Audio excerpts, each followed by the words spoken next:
আসলে তুচ্ছ সে বিবাদ, অবদমিত বেদনা। শোনো আমরা কি সবাই বন্ধু হতে পারি না? যত পুরনো অতীত ভুলে যেতে পারি না। জানি হতাশ সেদিনে সুপ্ত ছিল চেতনা, আসলে তুচ্ছ সে বিবাদ, অবদমিত বেদনা। শোনো আমরা কি সবাই,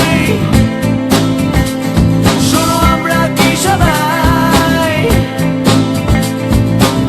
শোনো কে ডেকে যায় আমায়,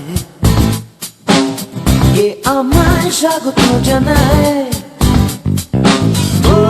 ভবিষ্যতে শরীক হতে দেখো কে দিচ্ছে হাতছানি, সামনে শুটিং আমি জানি।